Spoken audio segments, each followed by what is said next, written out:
Orasma dihita saluhutna. Hamuna dengan sahal sosial pajupak kita di bagasan pertanian keluarga. Napina tupani Muriata AKBP Bethesda. Hata di bata nagabe jamita dihita tersurat di buku Galatia 5 ayat 10 onom rodi 20 onom. Ujahama di hata Indonesia. Hidup menurut daging atau roh. Maksudku ialah hiduplah oleh roh. Maka kamu tidak akan mengikuti keinginan daging. Sebab keinginan daging berlawanan dengan keinginan roh. Dan keinginan roh berlawanan dengan keinginan daging. Karena keduanya bertentangan, sehingga kamu setiap kali tidak melakukan apa yang kamu kehendaki. Akan tetapi jikalau kamu memberi dirimu dipimpin oleh roh, maka kamu tidak hidup di bawah hukum Taurat.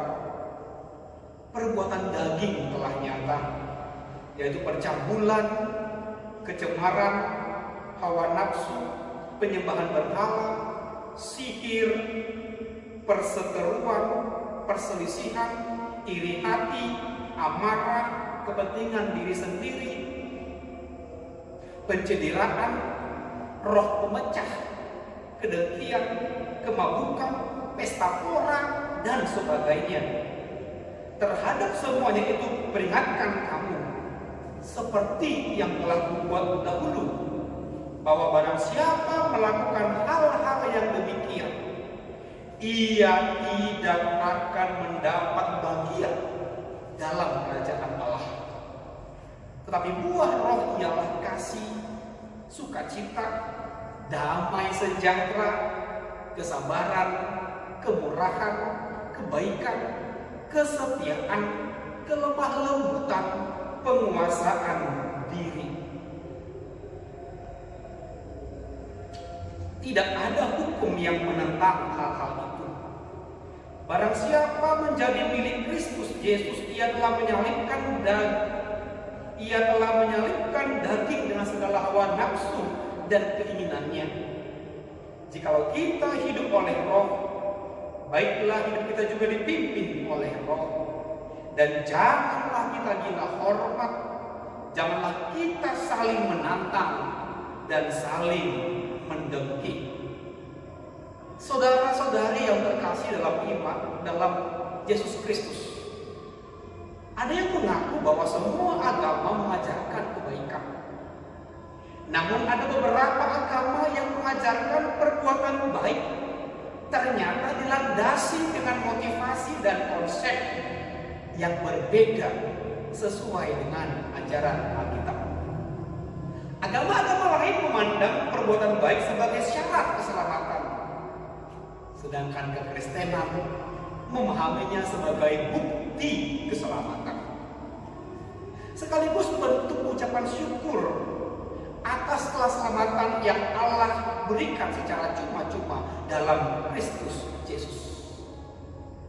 Dalam kekristenan, perbuatan baik lebih ke arah apa yang Allah lakukan bagi kita daripada apa yang kita lakukan bagi Allah. Theosentris, berpusat pada Allah, bukan antroposentris, berpusat pada manusia. Untuk memperjelas poin ini, Paulus memaparkan beberapa kontradiksi antara keinginan daging dan keinginan roh, antara hukum Taurat dan dipimpin roh, antara perbuatan daging dan buah roh. Fokus kita untuk khotbah kali ini diletakkan pada kontradiksi yang terakhir antara perbuatan daging dan buah roh. Perbuatan daging. Galatia 5 ayat 19 sampai 21 memberikan beberapa gambaran yang bermanfaat untuk memahami dosa. Pertama, dosa bersifat kentara, menunjuk pada sesuatu yang sangat jelas dan diketahui oleh publik. Poin inilah yang ingin ditekankan oleh Paulus. Ia ingin menyampaikan suatu pesan, tidak sulit menemukan berbagai kejahatan. Keprihatinan Paulus harusnya menjadi keprihatinan kita juga. Apa yang sudah terbiasa seringkali dipandang tidak apa-apa. Apa yang normal seringkali dinilai sebagai yang normatif. Beberapa orang yang tidak melakukan hal-hal yang biasa justru dianggap sebagai orang aneh. Kedua, dosa bersifat jamak. Dosa menjadi terbiasa di mata kita karena jumlahnya sangat beragam. Keragaman ini diperkuat dengan deretan dosa di ayat 19 sampai 21 yang pada akhirnya tidak dituntaskan oleh Paulus, di mana ia menyebut dan sebagainya. Kejamakan ini sudah sedemikian besar dan luas sehingga menyebutkannya satu persatu merupakan tindakan yang mustahil untuk dilakukan. Ketiga, dosa bersumber dari kedagingan. Kata daging dalam bahasa Yunani sarx. Dalam tulisan Paulus dapat diartikan dengan macam-macam, misalnya tubuh, kesementaraan, maupun natur yang dirusak oleh dosa. Sedangkan penggunaan sak di dalamnya 5 ayat 19 merujuk pada arti natur yang dirusak oleh dosa. Perlu diingat, walaupun kata yang digunakan secara rupiah berarti daging, tapi sak tidak dibatasi pada hal-hal yang berhubungan dengan tubuh jasmani. Sak juga merujuk pada detil natur manusia, baik yang terlihat seperti tubuh maupun yang tak terlihat seperti hati dan pikiran. Baik Tuhan Yesus maupun para rasul mengajarkan bahwa natur manusia tidak netral. Natur kita telah tercemar oleh dosa. Segala kejahatan berasal dari hati yang jahat. Seluruh bagian dalam diri kita, baik mulut, pikiran, tubuh, perasaan, dan kehendak sudah dikuasai oleh dosa. Dalam konsep Alkitab, persoalan dosa lebih ke arah internal, yaitu natur yang berdosa. Godaan dunia maupun tipu daya iblis hanyalah daya tarik dari luar. Selama yang di dalam berhasil dikontrol dengan baik, semua yang dari luar tidak akan menentukan. Kontrol ini bukan dari upaya manusia, melainkan dari kuasa Roh Kudus. Keempat, dosa membawa kepada kebinasaan. Paulus secara tegas mengatakan bahwa barang siapa yang melakukan perbuatan-perbuatan daging tidak akan masuk ke dalam kerajaan Allah. Paulus tentu saja tidak mengajarkan bahwa keselamatan seseorang ditentukan oleh perbuatan orang itu. Keselamatan adalah pemberian secara cuma-cuma dari Allah melalui Yesus Kristus. Walaupun demikian, kita juga perlu menandaskan bahwa perbuatan seseorang merefleksikan keadaan rohani orang itu. Siapa saja yang sudah menjadi milik Kristus berarti ia sudah menyalibkan hawa nafsunya. Ia tidak akan menuruti keinginan daging. Sebaliknya, orang yang belum menjadi milik Kristus akan melakukan perbuatan-perbuatan daging. Ia akan melakukannya bukan hanya sesekali, melainkan berkali-kali dan terus menerus. Sedangkan buah roh, Paulus pasti memiliki maksud tertentu pada saat ia memilih istilah buah. Ia bisa saja menggunakan perbuatan-perbuatan roh atau buah kesalehan atau istilah-istilah lain. Ada beberapa hal yang menarik dari penggunaan ungkapan ini. Pertama, kata buah atau karpos. Penggunaan istilah ini jelas dimaksudkan sebagai kontras terhadap perbuatan. Buah roh versus perbuatan daging. Kata buah menyiratkan ketergantungan pada pohon sebagai penopang. Itulah yang ingin ditekankan Paulus di Galatia 5 ayat 22 hingga 23. Beberapa kali ia mengatakan dipimpin oleh roh, bukan mengikuti roh. Ungkapan mengikuti roh masih memberi ruang terlalu besar untuk usaha manusia. Apakah hal ini berarti bahwa manusia tidak perlu berusaha sama sekali? Sama sekali tidak. Kita perlu hidup oleh roh. Jika Paulus ingin mengajarkan posisi manusia yang sangat pasif, ia bisa saja menggunakan ungkapan perbuatan roh. Namun bukan itu yang ia hendak sampaikan. Kita tetap mengemban tanggung jawab, yaitu membiarkan diri hidup dipimpin oleh roh. Kedua, kata buah menyiratkan sebuah proses, sedangkan perbuatan dapat langsung dilakukan. Ayat 24 hingga 25 menyinggung tentang hal ini. Pada saat kita menjadi milik Kristus, pada saat pertobatan melalui karya roh, kita sudah menyalibkan hawa nafsu dan keinginannya. Namun pergumulan rohani tidak sampai di situ saja. Kita selanjutnya perlu dipimpin oleh roh, sehingga hidup kita menghasilkan buah roh. Jadi ada satu proses yang perlu kita jalani. Ada jarak tertentu yang perlu ditempuh. Ini perlu untuk kita pelajari bersama. Sebagai orang Kristen tidak mau bertumbuh.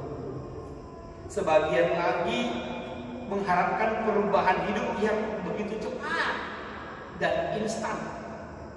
Mereka malas bergumul, mereka malas berdoa, mereka malas memperjuangkan hidupnya.